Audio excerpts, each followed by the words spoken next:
환영해 주셔서 감사합니다. ハレルヤ、皆さん歓迎してくださって感謝します。 예, 제가 일본말로 설교하면 좋겠는데 그렇지 못해서 좀 아쉬운 마음이 있습니다. 日本語で説教させていただければ感謝なんですけど、できなくてちょっと惜しい心ですけど、 우리 옆에 분들이 이렇게 축복하면 좋겠습니다. 隣の人にこのように祝福したいと思います。 성령 하나님께서 당신의 귀를 열어 주실 것입니다. 聖霊様があなたの耳を開いてくださいます。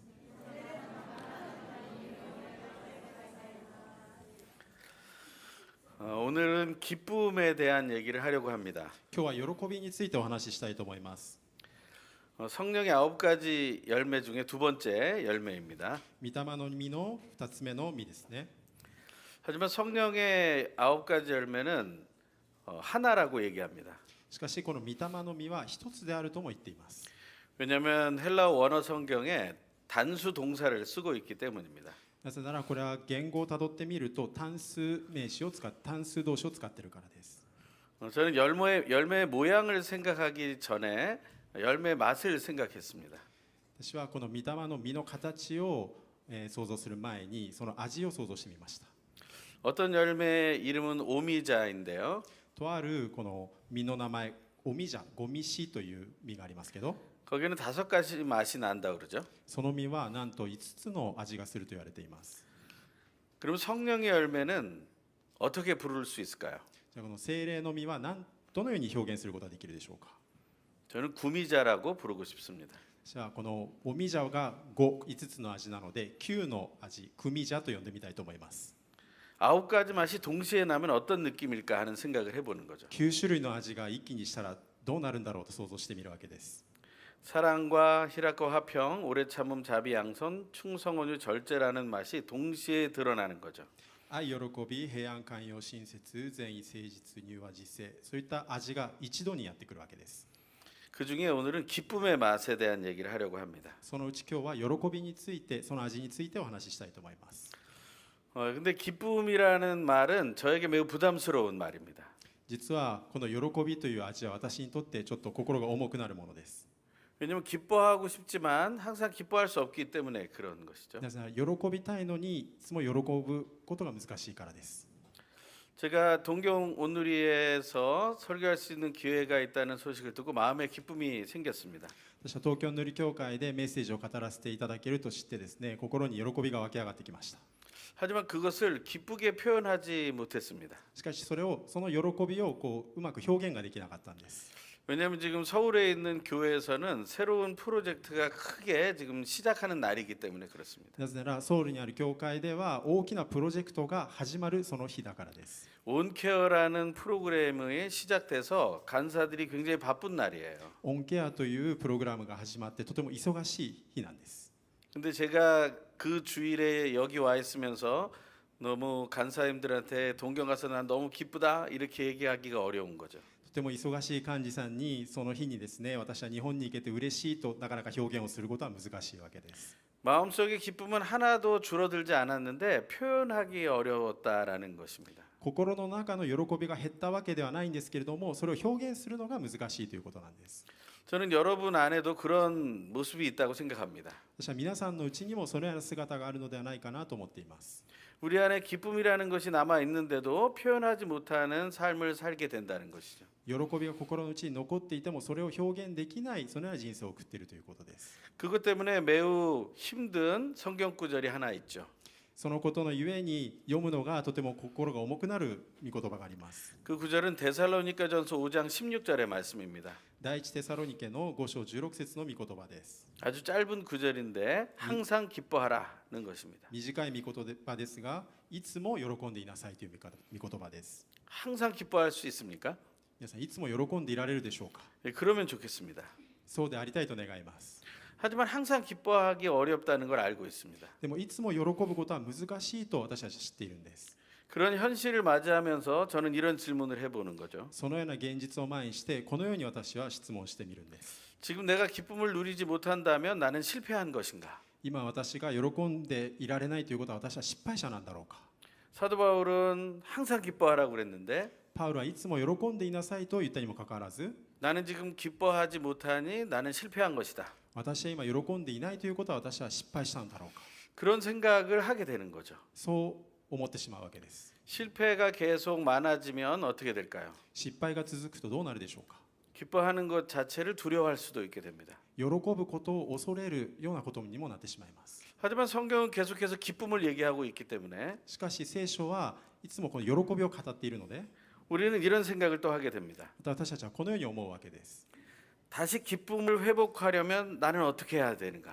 また喜びを回復するために私は何をすべきだろうか 하지만 기쁨이라는 것은 내 속에서 나오는 것은 아닙니다. しかしこの喜びというのは自分の手で作り出せるものではないんです 그 기쁨은 오늘 본문에서 성령 안에서의 기쁨이라고 말하고 있습니다. 今日の御言葉にはそれは御霊のうちにある喜びであると語っています 그게 바로 로마서 14장 17절에 말하고 있는 것이죠. ローマ書に、14章17節はこのように語っています 그래서 다시 말하면 이렇게 말할 수 있습니다. 言い換えるならこのように言えます 첫 번째 자막을 한번 올려주시면 1番目のパワーポイントお願いします 성령의 열매에 대한 자막입니다. 예, 같이 한번 읽어볼까요? 一緒に読みたいと思います 예. 御霊の実としての喜びは神の国で味わうことになる自由の味をこの地上で前もって味わうことのできる恵みです 예, 이 자막을 그대로 잠깐만 놔주십시오. パワーポイントそのまま映していただけますか 성령의 열매로서 기쁨이라는 것은 御霊の実における喜びというのは 하나님 나라에서 누리게 될 자유의 맛으로 표현할 수 있다는 것입니다. 神の国で味わうことになるその自由として表現することができます 근데 이게 하나님 나라에서의 자유의 맛이 바로 이 땅에서도 누릴 수 있는 맛이다라는 것을 말하고 있는 し 거죠. かし神の国で味わうことのできる自由がこの地でも味わうことができると言ってるわけです 하지만 그것은 성령 안에서만 누릴 수 있는 기쁨의 맛이라는 것입니다. しかしそれは御霊のうちにあってのみ味わうことができる味であると言っています 그럼 하늘에서 누릴 수 있는 자유의 맛이라는 것을 이 땅에서 어떻게 누릴 수 있을까요? では神の国で味わうことができるその自由の味をこの地でどのように味わうことができるでしょうか 예, 그 다음 자막을 한번 보여주시고 次のパワーポイントお願いし 네, ます 같이 한번 읽어보겠습니다. 一緒に読みたいと思います神が与えてくださった自由の味は創造性、解放、自発性、自己アイデンティティ、自己節制という神の恵みを自分の人生の中に見出したとき日々そして一瞬一瞬深く味わうことができます 예, 이 문장도 잠깐 보여주시면 제가 잠시 설명드리도록 しばら 하겠습니다. く映していただければ少し説明したいと思います 하나님께서 허락하신 자유의 맛에 대해서 이 5가지 얘기를 제가 하고 있습니다. 神様が与えてくださった自由の味について5つ語っています 창조성, 해방, 자발성, 자아정체성, 자기절제라는 거죠. 創造性、そして解放、自発性、自己アイデンティティ、また自己節制と言っています 뭐 이것은 성경에 나오는 이야기는 아닙니다. これは聖書に出てくる言葉ではありません 하지만 제가 석사 논문으로 자유에 대한 것을 썼을 때 이 주제로 썼습니다. しかし私は論文を書いた時にこのことをタイトルにして書きました 책으로 나오진 않았지만 그래도 공적으로 인정받은 논문이기 때문에 제가 말씀을 드리는 것입니다. 本として出版されませんでしたが公に認められた論文だったのでこのようにお話ししています 모든 사람들은 자유를 갈구하고 있습니다. すべての人は自由を求めています 하지만 그 자유를 어떻게 내가 누릴 수 있는지는 잘 모릅니다. しかしその自由をどのように味わうべきかということについては分かってないわけです 하지만 이제 5가지의 개념을 열심히 우리가 연습하고 훈련하면 자유의 맛을 누릴 수 있게 된다는 것입니다. しかしこの5つについて私たちが訓練していくならば自由を味わうことができるようになります 그 첫 번째가 창조성입니다. その1つ目が創造性です 창조주 하나님께서는 우리를 창조하셨죠. 創造主である神様は私たちを創造されました 그래서 우리 안에는 창조할 수 있는 능력을 주셨습니다. なので私たちのうちには私たちも創造する力というものを与えてくださったんです 다른 말로 바꾸면 창의력이라고도 할 수 있겠죠. 言い換えるならば、創意力というんですかね 여러분은 창조의 능력을 많이 활용하고 있습니까? 皆さんこの創造の力を活用しているでしょうか 나는 창조하는 거 별로 안 좋아합니다. あまりこう物を作るのはちょっと微妙だなっていう方 나는 그냥 있는 그대로 받아들이며 사는 게 좋습니다. ありのままを受け入れて暮らしたいなという方 지금 제 예를 하나 들어보시고 이렇게 해보실지 말지 한번 결정해 보시면 좋겠습니다. 一つ例えをお話しするのでそれをするかどうか決めてみていただきたいと思います 저는 뷔페에 가서 먹을 때 아주 창조적인 활동을 합니다. 私はビュッフェバイキング行った時にとても創造的になります。 원래는 그냥 뷔페에 가면 빨리 한 접시에 많이 담아와서 그냥 막 먹는 그런 스타일이었습니다. 今まではビュッフェに行くと一つの皿にいっぱい持って早く食べてしまう、そのようなタイプでした。 막 소스들이 엉켜 있고 막 음식이 붙어 있는데도 그냥 그걸 다 먹는 거죠. ソースが混ざったり料理同士がくっついていてもそれをそのまま食べるようなタイプだったんです。 어차피 뱃속에서 섞일 거니까 그냥 섞어서 먹어도 되겠다라고 생각을 하는 겁니다. どうせお腹で混ざるならここで混ざっても一緒だと思って食べてたんです。 그러면 또 그대로의 새로운 맛이 느껴지기도 합니다. でそのことによって新しい味が生み出されることもあります。 하지만 어느 날 제가 잘 아는 동료분과 함께 뷔페에 한번 간 적이 있습니다. しかしある日よく知っている知人と一緒にビュッフェにいたことがありました。 굉장히 오래전에 있었던 것인데 저에게는 굉장히 충격을 줬어요. かなり前の出来事ですけどとても衝撃的だったことを覚えています。 저는 예전처럼 한 접시에 굉장히 많이 담아와서 한 2번 정도를 먹으니까 배가 불렀습니다. 以前のように一つのお皿にたくさん持ってきたので2回ぐらい食べたらもうすでにお腹いっぱいになってたんです。 한 접시를 퍼와서 한참 동안을 먹는 거죠. その一皿を持ってきてそれをしばらくこう食べるわけです。 근데 저와 같이 갔던 그분은 완전히 다르게 한 7접시를 먹더라고요. しかしその一緒にいた方は私とは違って7皿食べられたんで 근데 す。 많이 먹지 않았습니다. しかし一皿一皿は多くなかった。 근데 한 접시를 만들어 오는 게 너무나 창조적이었던 거예요. おまけにその一皿一皿があまりにもこう創造的に見えたんです。 처음에는 저는 막 담기에 바빠서 막 돌아다니고 있는데 이분은 접시를 들고 계속 둘러보더라고요. 私は本当にそのお皿に盛るのに忙しかったんですけども、その方はそのお皿を持ってぐるぐるこう回っているわけです。 자기 혼자 7개의 코스를 만들었습니다. 自分で7つのこうフルコースをですね作られました。 그러고 나서 첫 번째 코스 요리부터 자기가 가져와서 먹기 시작한 거예요. でその一つ目の一皿目からですね持ってきて彼はこう食べ始めたわけです。 저는 우걱우걱 먹고 있는 저의 모습이 부끄럽기까지 했습니다. 私はガツガツと食べている自分の姿が恥ずかしいとさえ思いました。 너무나 우아해 보였어요. とてもなんかこう豪勢に見えたんです。 똑같은 음식이 차려져 있는데 同じ料理のはずなのに 저는 왜 이렇게 먹고 있을까? なぜ私はこのようにして食べてるんだろうか。 창조적인 능력은 새로움을 줍니다. この想像力というものは新しいものをもたらします。 저는 그 다음부터 먹을 때 시간이 제한이 없다면 저는 그렇게 늘 먹습니다. それから私は時間制限がないなら私もそのようにして食べるようになりました。 물론 시간이 없을 때는 빨리 먹어야 되니까 옛날 방식으로 먹기도 하죠. もちろん時間がないときは早く済ませなければいけないので前の方法で食べています。 창조성이라는 것은 어려운 것이 아닙니다. 創造性というのは難しいものではないんです。 우리의 삶의 순간에서 조금만 하나님의 생각을 도입하면 우리는 창조적인 선택을 할 수가 있습니다. 私たちのその人生に少しだけ神様の方法を用いるならば私たちは創造的に生きることができます。 그러면서 우리가 자유로워지는 느낌을 얻는 거죠. またそのことを通して私たちは自由を感じることができるわけです。 두 번째는 해방입니다. もう一つは解放です。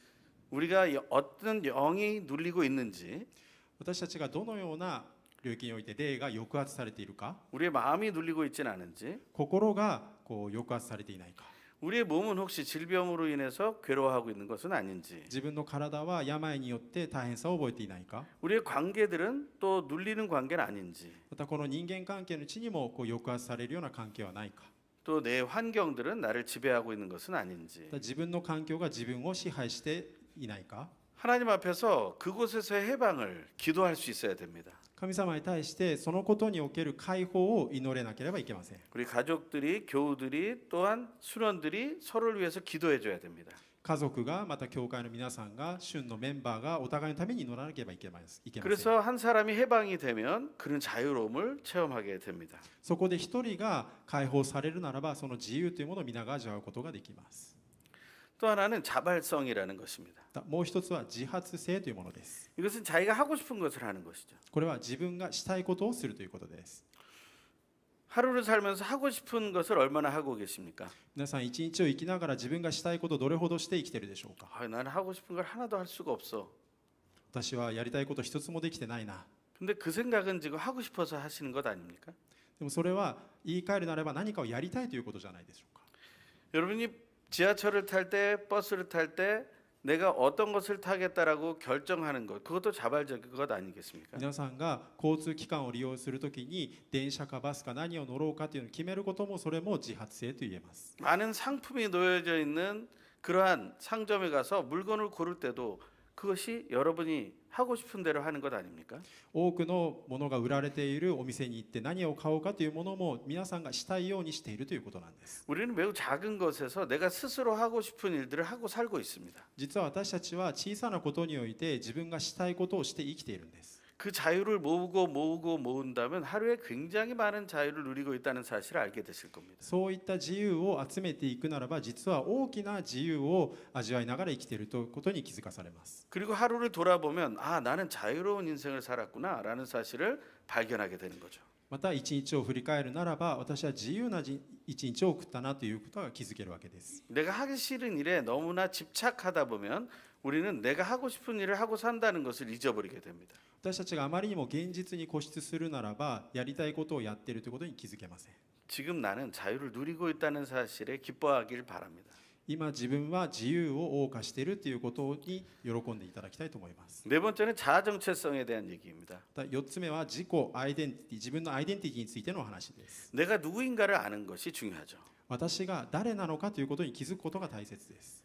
이 세상에서는 내가 누군지를 알만 하면 또 네가 누군지 알고 있느냐라고 자꾸 물어봅니다. この世の中は自分自身どのようなものかと分かりそうになると他の人はあなたが自分がどういったものか分かるかいとまたそのように繰り返すんです。 그러면 우리는 자신이 없어지죠. そうすると自分に自信が持てなくなります。 왜냐하면 내가 뭐라고 얘기해도 그것이 아니라고 말하면 또 나는 흔들리기 때문에 그렇습니다. 自分はこうであると表してもそれは違うと言われると自分が揺れ動いてしまうからです。 하지만 성경에서는 우리의 정체성에 대해서 명확하게 얘기해주고 있습니다. しかし聖書では私たちのアイデンティティについて明確に語っています。 창세기 1장에서 우리는 진화된 존재가 아니라 창조된 존재라고 명확하게 얘기해주고 있어요. 創世記の一章で私たちは進化によってきたものではなくて創造された存在であると言われています。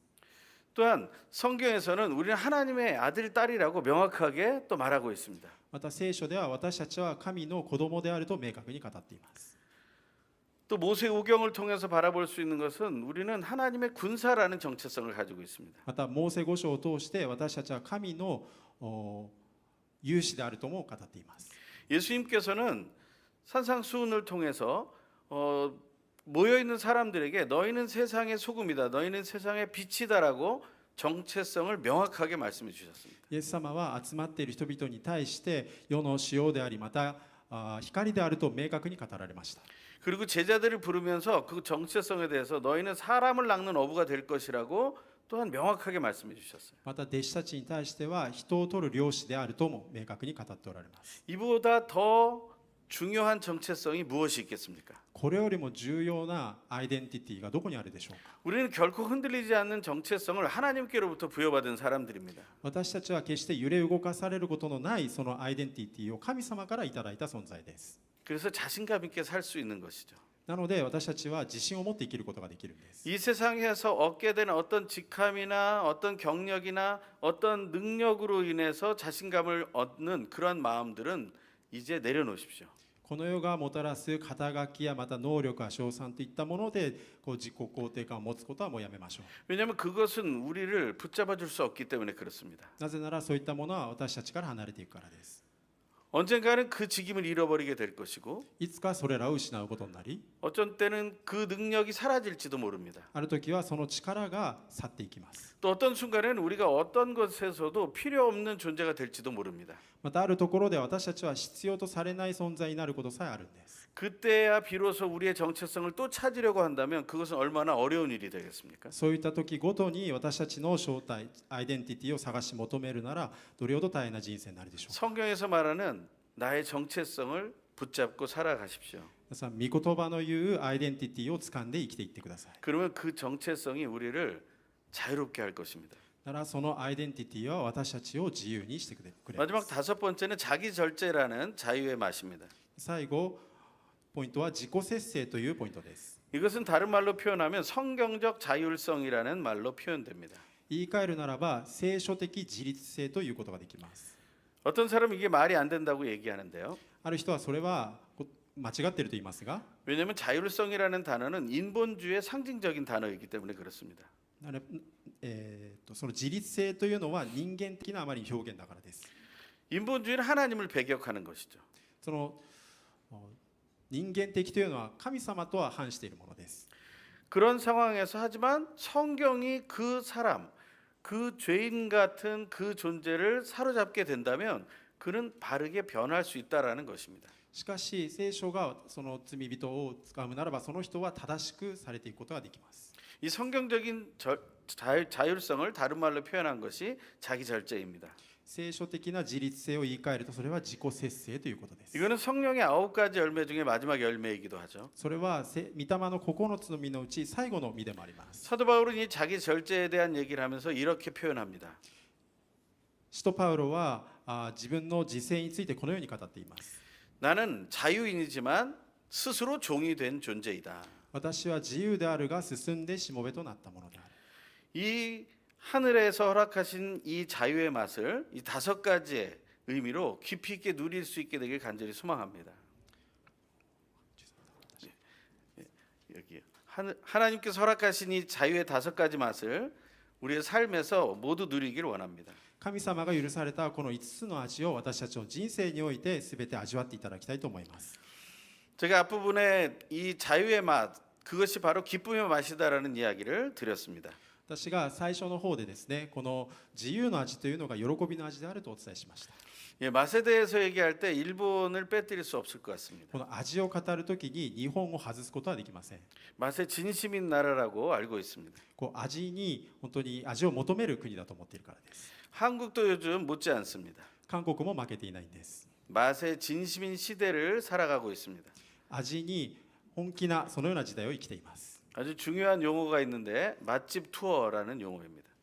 本当に大切な単語がありますけれども、グルメツアーという言葉があります。 맛집을 찾아서 계속 다니는 거죠. 本当にその美味しいお店を探し求めて回ることです。 요즘 짧은 영상들이 많이 나오는데요. 最近そのショートという短い動画がたくさん出てきますね。 그 영상들을 보다 보면 맛집들이 정말 많이 나옵니다. その映像を見ていると本当に美味しい有名な店というのがたくさん出てきます。 저는 그것을 보다가 저도 모르게 그것을 저장하고 있는 것을 봅니다. 私はそれを見ながら自分も知らないうちに多く保存しているんですね。 아직 한 번도 가보지 못했지만 저장된 것은 수십 개가 저장이 돼 있어요. 一度も行ったことのないお店ですが、保存されているお店がたくさんあります。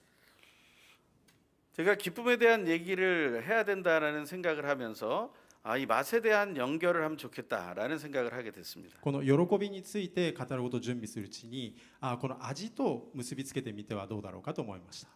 제가 AI에게 잘 물어보지 않는데요. 私あまり AI に質問しないんですけど、 AI에게 제가 이런 질문을 했습니다. AI にこのように尋ねてみました。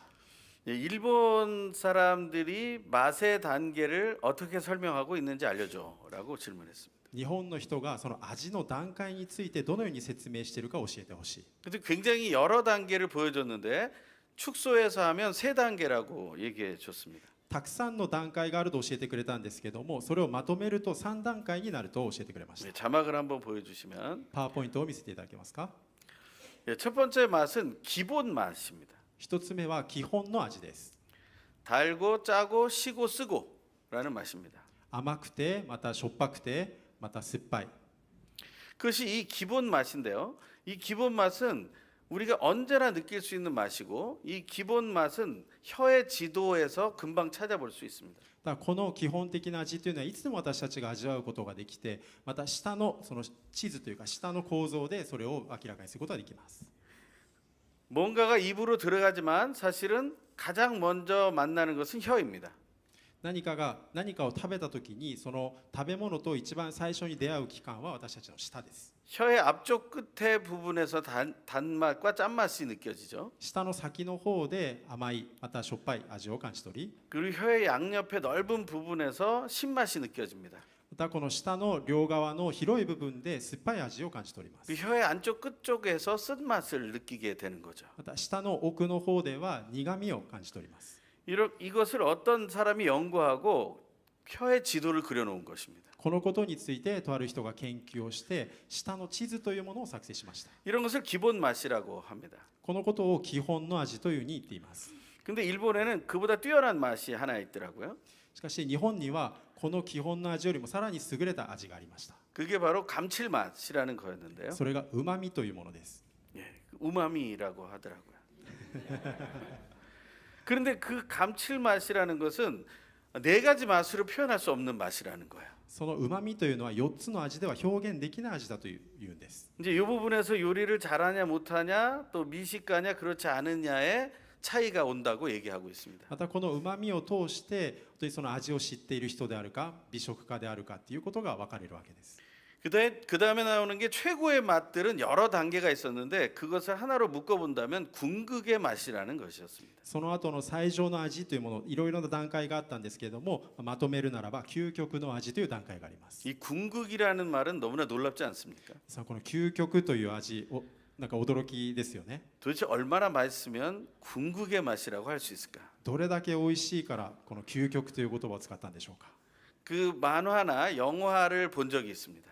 アニメや映画を見たことがありますが、 음식을 입에 넣자마자 この食べ物を口に入れた瞬間 폭풍 눈물을 쏟아내더라고요.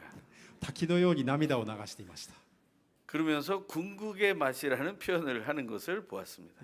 それを究極の味だと表現している場面を見たことがあります。 침을 삼키는 분들이 많은 것 같습니다. 皆さん唾を飲んでいる人がいると思いますけど、 우리는 그런 맛을 기대하고 있습니다. 私たちはそのような味を期待しているわけです。 하지만 기쁨의 맛은 우리가 만들어내는 맛은 아닙니다. しかしこの喜びの味というのは私たちが作り出すものではないんです。 한번 자막을 보여주시고요. パワーポイントをお願いします。 같이 한번 읽어보겠습니다. 一緒に読みたいと思います。御霊の実としての喜びの味は聖霊なる神のうちに味わうことのできる喜びの味です。 우리가 누릴 수 있는 기쁨의 맛이라는 것은 성령 안에서 누릴 수 있는 것입니다. 私たちが味わうことができるこの喜びの味というのは御霊のうちにあって味わうことができます。 로마서 14장 17절에 헬라어로 카라 엔 푸니마티 하기오라고 말하고 있는 거예요. ローマ書14章17節にはカラエンプニュマティハギオというふうに語っています。 우리는 성령 하나님을 체험할 때만 그 기쁨을 누릴 수 있다는 사실입니다. 私たちは聖霊を体験するときにこれを味わうことができるということです。 그럼 성령 하나님은 언제나 우리 안에 계십니까? では皆さん、聖霊様はいつも私たちのうちにおられるでしょうか。 자신이 없으세요? 皆さん自信がないですか。 네, 우리 가슴에 손을 얹고 한번 따라해 보겠습니다. 皆さん胸に手を置いて一緒に言ってみましょう。 성령 하나님께서는 聖霊様は 저는 안 따라하셔도 될 것 같습니다. 다시 한번요. 성령 하나님께서는 聖霊様は 내 안에 계셔서 私のうちにおられ 예수 그리스도를 주라 고백하게 하셨습니다. イエス・キリストを主と告白させました。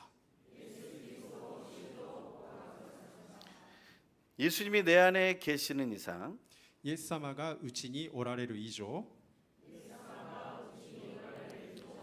성령 하나님께서는 나를 떠나시지 않습니다.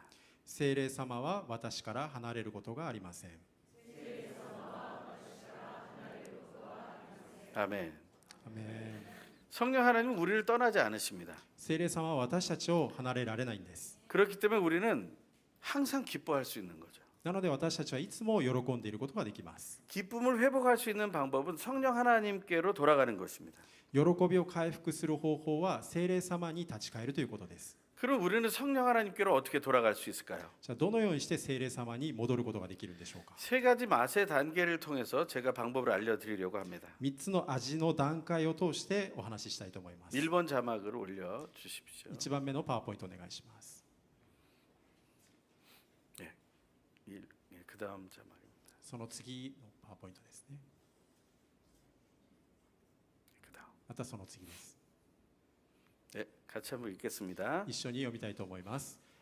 聖霊のうちに味わう喜びの基本の味は偽りと罪と死の闇の中に生きていた私たちが光として来られたイエス様を信じて救われた喜びの中に見出されます。 이 자막을 잠깐 보여주시고요. パワーポイントそのままにしていただけますか。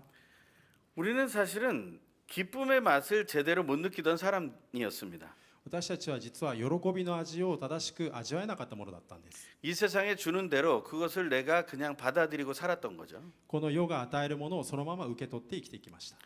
하지만 우리에게 성령 하나님은 새로운 맛을 느끼게 해 주십니다. しかし私たちに聖霊様は新しい味を味わわせてくださいました。 우리가 성령 안에서 누릴 수 있는 기쁨의 기본 맛은 바로 구원의 맛입니다. 私たちが聖霊様のうちにあって味わうことができる喜びは救いの味です。 우리가 어디로부터 구원을 받았습니까? 私たちはどこから救いいただいたんでしょうか。 거짓과 죄악과 죽음으로부터 구원을 받았어요. 嘘と罪と死から私たちは救われたんです。 우리는 거짓의 맛도 알고 있고 죄악의 맛도 알고 있고 죽음의 맛도 알고 있습니다. 私たちは偽りの味も知っていて罪の味も知っていて死の味も知っています。 하지만 이제는 그것을 벗어난 새로운 맛을 누리게 되었다는 し 것입니다. かし私たちはそこから離れて新しい味を味わうものにされたんです。 어둠 속에서 경험했던 그 맛이 아니라 이제는 빛이신 예수님 안에서 누릴 수 있는 맛을 얻게 되었다는 것이죠. 暗闇の中で味わう味ではなくてイエス様にあって味わう味です。 그것이 바로 구원의 맛입니다. それが救いの味なんです。 우리가 예수를 구원자로 영접했을 때 성경은 하나님의 아들 딸이 되었다라고 선포하고 있습니다. 私たちはイエス様を救い主として受け入れたときに私たちは神の子供とされたと言っています。 바로 우리가 누릴 수 있는 기쁨의 기본 맛이 되는 것이죠. それが私たちが味わうことのできる喜びの基本の味になります。 요한복음 1장 12절과 13절의 말씀을 같이 읽겠습니다. ヨハネの福音書1章12節13節の御言葉を見たいと思います。3、はい。しかしこの方を受け入れた人々、すなわちその名を信じた人々には神の子供となる特権をお与えになった。この人々は血によってではなく肉の望むところでも人の意志によってでもなくただ神によって生まれたのである。 하나님의 아들 딸로서 세워지는 것은 예수를 그리스도로 영접하게만 하면 되는 것입니다. 神様の息子娘となるためにはイエス・キリストを救い主として受け入れるだけでよいのです。 그 믿음의 고백 속에서 우리는 구원의 맛을 체험하게 되는 거죠. その信仰の告白のうちに私たちは救いの味を味わうことができるようになります。 또한 그 예수 안에 있으면 우리는 어떤 것을 체험할 수 있을까요? またイエス様のうちにあって私たちは何を体験することができるでしょうか。 로마서 8장 1절과 2절의 말씀을 읽어보겠습니다. ローマ書8章1節2節の御言葉を読みたいと思います。3、はい。こういうわけで今やキリストイエスにある罪に定められることは決してありません。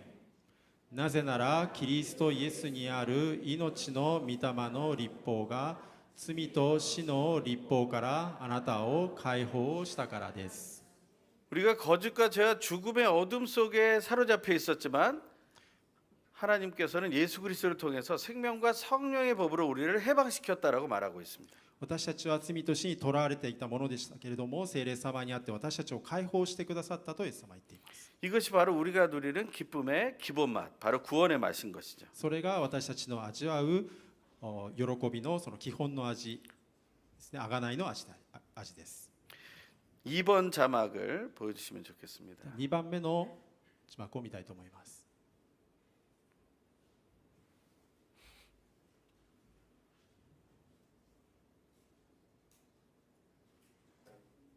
네, 같이 읽어보겠습니다. 一緒に読みたいと思います。3、はい。聖霊のうちに味わう喜びのうまみは神の御言葉に従ってクリスチャンと呼ばれイエス様にますます似るものへと成長していく成熟の喜びの中で味わうことができます。 예, 이것도 자막을 잠깐 더 こ 보여주십시오. れもそのままにしていただきたいと思います。 우리가 기본 맛이 아니라 감칠맛을 느끼게 되는 비결은 다른 데 또 있습니다. 私たちが基本の味からまたうまみを味わう段階に行くにはポイントが他にあります。 내가 구원받았다라는 것만 가지고서는 안 됩니다. 私たちが救われたということだけでは足りないんです。 내가 하나님의 말씀을 따라 순종해야 되는 것이죠. 私たちは神様の御言葉に従わなければいけません。 하지만 하나님의 말씀을 따라 순종한다는 것은 쉬운 일이 아닙니다. しかし神様の御言葉に従うというのは簡単ではないんです。 사도행전 5장에 보면 사도들은 붙잡혔고 매를 맞았습니다. 使徒行伝5章を見ると使徒たちは捕まりまた叩かれました。 하지만 예수님의 이름으로 인해 모욕을 당하고 핍박을 당한 것 때문에 기뻐했다고 얘기하고 있습니다. しかしイエス様の皆のゆえに迫害されたことを喜んでいると語っています。 그들이 그렇게 기뻐할 수 있었던 이유는 예수님께서 산상수훈의 8번째 복을 얘기하시며 의를 위해 핍박을 받는 자의 복에 대해서 그들이 하나님의 나라를 소유할 것에 대해서 말씀하셨던 것에 기인합니다. なぜ彼らが喜ぶことができたというかというと、イエス様がその三条の支援の中で8番目ですね、イエス様の皆のゆえに迫害される者は御国を引き継ぐというメッセージに基づいています。 예수 그리스도의 말씀을 따라 살 때 우리에게 고통이 올 수 있습니다. イエス様の御言葉に従うときに私たちは苦しみを取ることがあります。 하지만 그것이 예수님 때문에 받는 고통이라면 우리는 기뻐할 수 있다는 것이죠. しかしそれはイエス様のゆえに受ける苦しみであるならば、私たちは喜ぶことができるわけです。 이런 믿음의 모습은 제자들을 통해서 퍼져나가기 시작했습니다. このような信仰の姿っていうのは弟子たちを通して伝わっていきました。 그러다가 이방 사람들에게도 퍼져나가게 되었는데요. またそれが異邦人の間にも広まっていきました。 안디옥이라는 곳에 그 말씀이 퍼져나갈 때 놀라운 일이 벌어졌습니다. アンテオ家にその御言葉が伝えられていった時に驚くべきことが起きました。 그래서 사도행전 11장 26절에는 매우 중요한 고백을 하고 있습니다. 使徒行伝11章26節には大切な告白がなされています。 사람들이 제자들을 바라보면서 그들을 이렇게 부르기 시작했다는 거예요. 人々が人たちを見てこのように呼び始めたんです。 바로 그리스도인이라고 불렀다는 것입니다. それはキリスト者というふうに呼んだとあります。 이 그리스도인이라는 말은 헬라어로 크리스토스와 티안이라는 말이 합쳐진 것입니다. このキリスト者、クリスチャンというのはクリストスという単語とまたティアンという単語が合わさった呼び方です。 그것을 다르게 표현하면 그리스도 같이라고 표현할 수 있습니다. それを言い換えるとキリストのようであったというふうに言うことができます。 어떻게 살았으면 그 제자들이 또 그 안디옥에서 예수를 믿게 된 사람들이 그리스도와 같다라고 듣게 되었을까요? どのように生ければ弟子たちのように、またアンテオ家で救われた人々のようにキリストのようであったと言われることができるでしょうか。 그들은 고통이 오더라도 예수 그리스도를 믿는 것에 대한 기쁨을 더 깊이 누렸기 때문이라는 것입니다. 彼らは苦痛がやってきてもキリストにあるとこの苦しみを喜びとしてさらに受け取ったということです。 요즘 운동해서 체력을 단련하는 것에 집중하는 사람들이 늘어나고 있습니다. 最近スポーツを通して体力を維持するという方が増えてきました。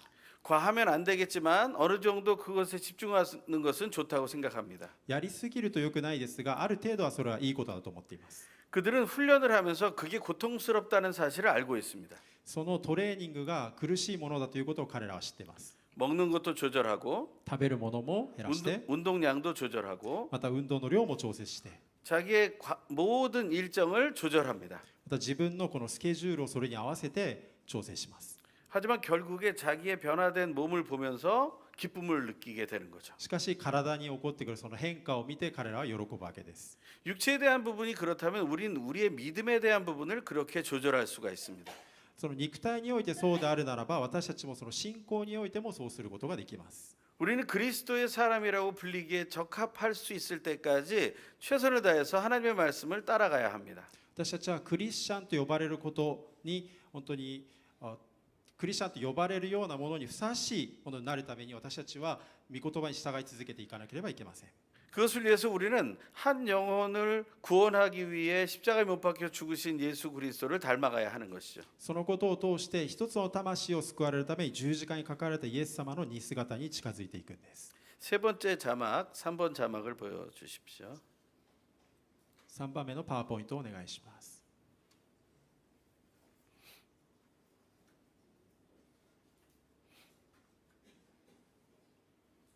같이 읽겠습니다. 一緒に読みたいと思います。せーの。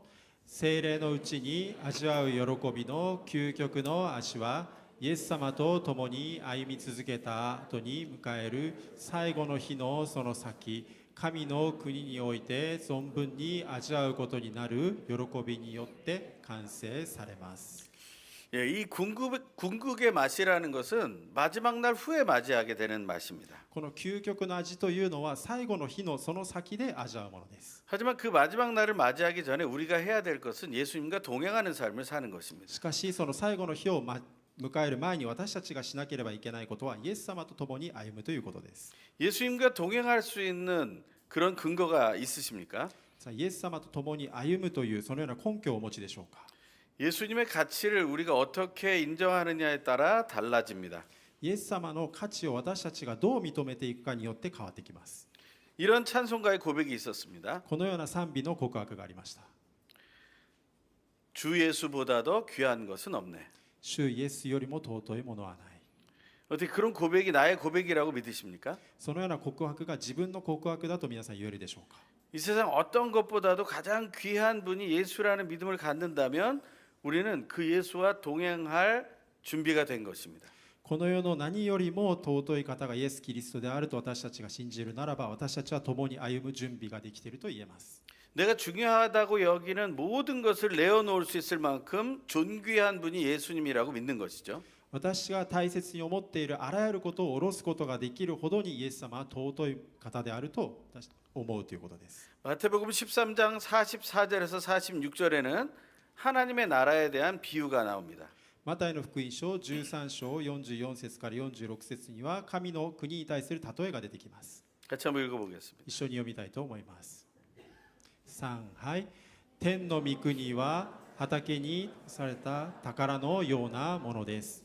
その宝を見つけた人はそれをそのまましておきます。そして喜びのあまり行って持っているものすべてを売り払い、その畑を買います。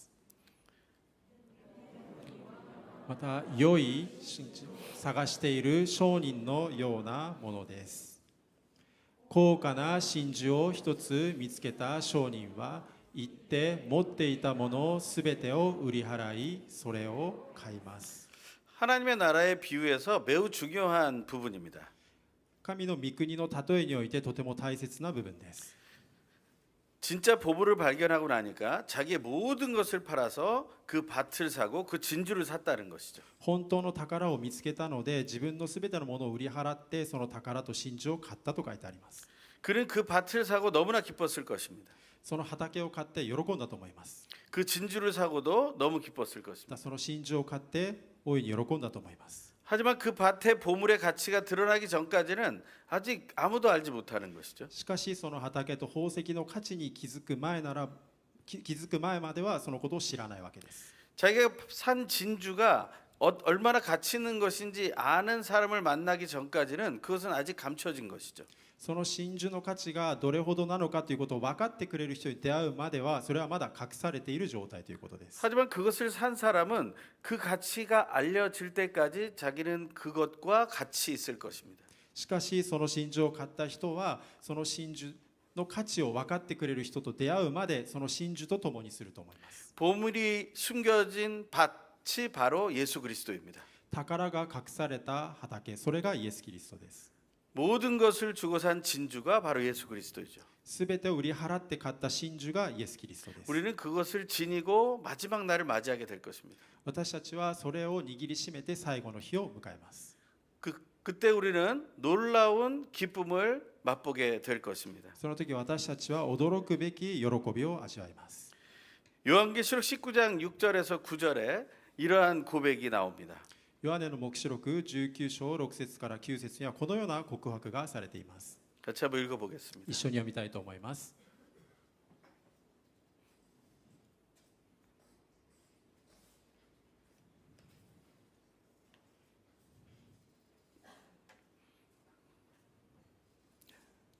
마지막 본문 읽겠습니다. 読みたいと思います。3、はい。また私は大群衆の声のような大水の轟きのような激しい雷鳴のものがこういうのを聞いた。ハレルヤ、私たちの神である主全能者が王となられた。私たちは喜び楽しみ神を褒めたたえよう。子羊の婚礼の時が来て花嫁は用意ができたのだから。花嫁は輝く清い雨布をまとうことが許された。その雨布とは生徒たちの正しい行いである。私に子羊の婚宴に招かれている者たちは幸いだと書き記しなさいと言い、また彼らは神の真実な言葉であると言った。 우리는 마지막 날에 하나님 나라에서 열리는 혼인 잔치에 참여하게 될 것입니다. 私たちは最後の日に神の国で行われる婚礼の宴に参加します。 예수님의 몸된 교회로서 신부의 자리로 참여하게 될 것입니다. キリストの体である教会として神父として参加するんです。 하지만 또 한편 성도라는 한 무리로 우리는 들러리로 또 참여하게 될 것입니다. また私たちは信徒という一つの群れとしてそこに参加します。 그 놀라운 기쁨을 맛보는 그 자리에 우리는 예수와 함께 서게 될 것입니다. その大いな喜びを味わう場所に私たちはイエス様と共に参加するんです。 요한계시록에서는 할렐루야 전능하신 우리 주 하나님이 다스리신다 기뻐하고 즐거워하며 하나님께 영광을 돌리자라고 말합니다. ヨハネの黙示録では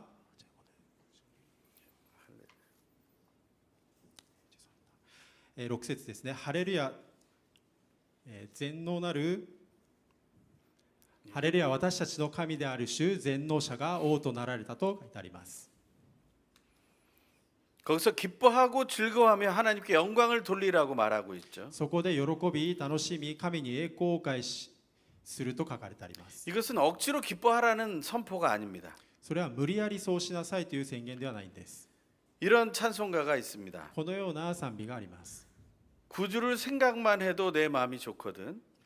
救い主を想像しただけでも気分がいい。 그 얼굴 배울 때야 얼마나 좋으랴. その御顔を愛するときどれほどの喜びがあるだろうか。 예수님을 생각만 해도 이렇게 좋은데 직접 만나는 날 얼마나 우리가 행복할까요? イエス様を想像するだけでもこれほど嬉しいことであるのに、実際にお会いしたときはどれほどの喜びがあるでしょうか。 그것이 하나님 나라에서 누릴 수 있는 기쁨의 궁극의 맛이 될 것입니다. それが神の御国で味わうことのできる究極の味になると信じます。 그날에 우리가 모두 함께 서게 되길 간절히 소망합니다. その日私たちは共に全員でその場所に立つことを願います。 항상 기뻐하라는 그 말씀의 이야기를 다시 한번 기억해 봅니다. いつも喜んでいなさいというその御言葉をもう一度思い返してみたいと思います。 이 시대는 슬픔이 지배하는 시대라고도 말할 수 있습니다. この時代は悲しみが支配しているとも言えます。 그럼에도 어떻게 항상 기뻐할 수 있을까? しかしどうすればいつも喜んでいられるでしょうか。 대학생 시절에 저는 송명이라는 분의 시를 읽어본 적이 있습니다. 大学生の時にスンミョンという方の詩を読んだことがあります。 그 시인은 아주 중증 뇌성마비 장애를 가지고 있는 분이었습니다. その詩を書いた方は重い脳性麻痺を抱えている人でした。 한국에서는 예수 그 이름이라는 찬양으로 많이 알려진 시를 쓴 분입니다. 韓国ではイエスその名という本当にたくさんの人が知っている詩を書かれたことでも有名です。 그 시집을 읽던 중에 저는 이 구절을 만났습니다. その詩集を読んでいた時にこの御言葉に出会いました。 항상이라는 시였습니다. いつもという詩です。 그 1절은 이렇게 쓰여 있었습니다. その1番目にはこのように書かれていました。 항상 기뻐하라. いつも喜んでいなさい。 항상 기뻐하면 いつも喜ぶなら 슬픔이 없어지리니 悲しみは去っていく。 쉬지 말고 범사에 기뻐하라. 休むことなくあらゆることに感謝しなさい。 저는 이 시를 읽으면서 마음에 큰 감동이 생겼습니다. その詩を読みながら私の中に大きな感動が起こってきました。 그래서 제 이 속에서 노래가 울려나오기 시작했습니다. 私の中に喜びの歌が湧き上がってきました。 저는 재능이 있는 사람은 아닙니다. 私は才能があるものではありません。 하지만 그 노래에 저는 감동을 받고 있었어요. しかし私はその歌に自分から感動を受けていたんです。 제가 일본말로 번역은 못했지만 한국말로 잠깐 짧게 불러드리겠습니다. 日本語に訳してはないですが韓国語で短く歌ってみたいと思います。 항상 기뻐하라. いつも喜んでいな 항상 いつも 기뻐하며 喜ぶなら 슬픔이 悲しみ 없어지리니 は去っていく。 쉬지 말고 범사에 休む 기뻐하라. ことなくあらゆることに感謝しなさい。 4절까지 있는데 4番まであるんですが、 오늘은 기쁨이 주제이기 때문에 1절만 부르겠습니다. 今日は喜びについてなので1番だけ歌いたいと思い 악보로 ます。 발표된 적도 없고 제 기억 속에만 있는 찬양입니다. 楽譜として発表されたものではなくて私の思いの記憶の中にだけある賛美です。 항상 기뻐하라는 그 고백. いつも喜びなさい。 그것이 우리에게 새 힘을 주길 간절히 소망합니다. その心告白が私にいつも新しい力を与えてくださると信じます。 성령 하나님 안에서 기쁨의 3단계 궁극의 맛까지 모두 누리게 되길 간절히 소망합니다. 聖霊様のうちにあって3段階の味、その究極の味まで味わってくださいますようにお願いします。 기도하겠습니다. 祈ります。 우리에게 하나님의 나라의 기쁨을 맛보게 하시니 감사드립니다. 私たちに御国の喜びの味を味わわせてくださり感謝します。 그것이 우리에게 자유의 맛으로 다가오는 것을 알게 하시니 감사를 드립니다. またそのことが私たちに自由の味としてもやってくることを教えてくださり感謝します。 구원의 맛으로 그 기본의 맛을 느끼고 救いの味としてその基本の味を味わわせてくださり、 하나님의 말씀에 따라 순종하는 그리스도인의 삶으로서 감칠맛을 느끼고 御言葉に従順に歩むクリスチャンとしての歩みを通して旨みを教えてくださり、 마지막 날에 예수 그리스도의 신부로서 그 기쁨의 궁극의 맛을 누리게 하여 주시옵소서. 最後の日キリストの花嫁として究極の味を味わわせてください。